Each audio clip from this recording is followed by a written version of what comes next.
Hey, good morning, folks. Listen, I met a bloke, you know me, don't you, by now? My name's Ron Bishop from Timaru, New Zealand. I met a bloke yesterday called Stephen, and he gave me some feedback on my videos. He must watch them. I didn't think anybody watched my videos, but apparently Stephen does. And anyway, he said to me, when you're speaking to people, don't look down on them. Lift your camera up high and speak directly into the camera at eye level. And I said, well, how do I do that? I haven't got a tripod for a telephone. He said, no, you just get a bit of blue tack and stick it on a wall and speak directly to it.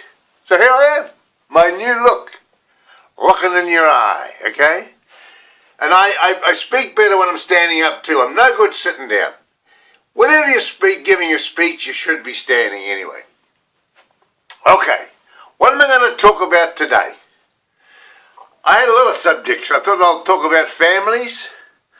Then I thought, no. I thought I'd talk about Christianity. Yeah, I could talk about that. What else can I talk about? Now, I'll pick up the paper this morning, and I see the New Zealand First Party, that's run by a half-caste Maori fella by the name of, Winston Peters. Him and his bloody team of people in Parliament got up and walked out because a bloke, what was his name? Names. They're important people, and I cannot remember their names. But he's the leader of what was once the Christian Party, and he's the only one in the Christian Party that's left. They call it. I'll have to go and look at the paper. Just a minute. Here's the headline. Mallard, New Zealand First, walk out as Dunn remains. Who's Dunn? Dunn is the leader of the United Futures Party. It used to be a Christian party. It had another name. But all the Christians deserted him. And he only left it by himself. And he's running the show, calling himself United Future, because he's got no support. And I think what's happened to Dunn, because he hasn't got enough members now, and what's happened to him is the same thing that's happening to churches around New Zealand. They're empty. People are leaving them, right, because they don't believe in Christianity anymore. And Dunn moved away from Christianity. I don't know whether he ever was a Christian. He tried to run the show himself. You can't run the show yourself. You can't run your life yourself. You have to be a Christian. You have to have a belief in some sort of power outside of yourself. And that's Dunn's problem. He was trying to do it all by himself. I want to get hold of that man and see if he is a Christian. If he's a true Christian, I'll help him. I'll help him get his party back together, because we need more Christians in Parliament, and we haven't got any. Just a minute, I'll close that door. This morning, folks, I want to make a confession. I'm a Christian. I'm a believer in God, and I believe in Jesus. I believe in a power greater than myself. And let me tell you how I found out about Jesus. I told you before that when I was a young lad of 16 years of age, I accidentally shot my brother and killed him. And it played on my mind for many years, till eventually I had a mental breakdown. And I'm lying in my bed saying, there must be someone that can help me. I wanted to commit suicide. And someone said to me, have you tried God? I said, no, who's God? So as I lay on my deathbed, well, it was going to be my deathbed because I wanted to commit suicide. I said, God, if you're real, if you're out there, help me.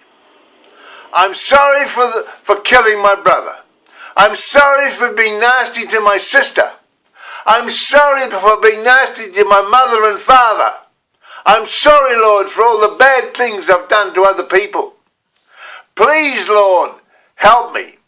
If you will help me get out of this bed and back on my feet, I will worship you for the rest of my life, and I'll tell the world about you. Well, he did. He got me out of bed, on my feet.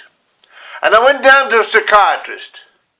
And I said, what happened to me, Doc? Something happened to my brain. He said, Ron, it's like this. We've all got a brain. And through our brain goes certain juices.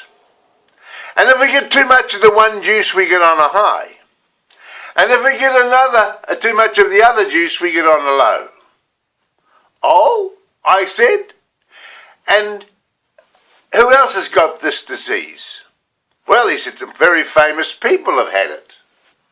Any I know? Yes. Sir Winston Churchill, Lady Diana Spencer, Charlie Pride. Some of the greatest names in the entertainment world, Marilyn Monroe. Greatest people.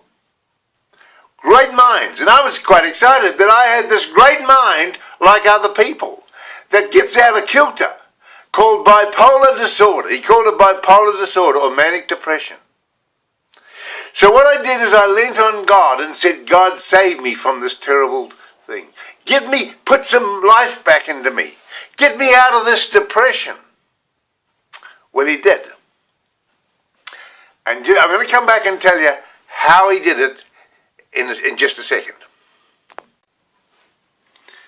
He taught me that I have a mind, a body, and a spirit.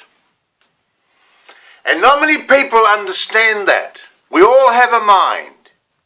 We all have this physical body, but we have a spirit. And I've never seen this, my spirit, but I know where it is. It's in my heart. I call it Jesus. Jesus in my heart because I invited him in there. And he's running the show. And as I stand there talking to you, he's saying, slow down, Ron. People will think you're crazy. Take a breather.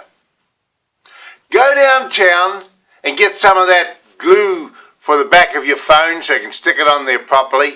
And go for a walk. You know what? You can't see it. But I'm 20 kgs too heavy. I have to lose 20 kgs because my doctor told me I have high blood pressure. And if I don't look after my body, I will die early. So I have to get rid of some weight. I have to go to the gym. I have to find a trainer. Today I'm going to look for a trainer because God is telling me, get your body right. Get your body right. Get your brain right. Get your body right. And get yourself right with God. So I'm going to go for a walk now. I'm going to walk for about an hour and a half. I signed up the other day to go on a gym. Or well, I didn't sign up. They had a week's free training. Snap Fitness, an organisation, said you can come into the gym for a week. For free. Well, I did. But there was no bugger there to tell me how to work those fancy machines. So I only did 3 days, 2 or 3 days, and I come home. And I decided this morning I'll go for a walk instead because it's free. You can walk for free, and that'll get rid of the weight. And later on I'm going to go and find a trainer, someone that knows how to use those machines. And I'll go to the gym and I'll lose 20 Ks because that's my goal, to lose 20 Ks. But right now I'm going to close this video. I'm going to close this video and give you time to think about it. And I'm going to come back later on the second part. I do all my videos in parts. I like to keep them around about the 10 minutes. Okay? So I'll see you later. This is the end of part 1. Now look for part 2.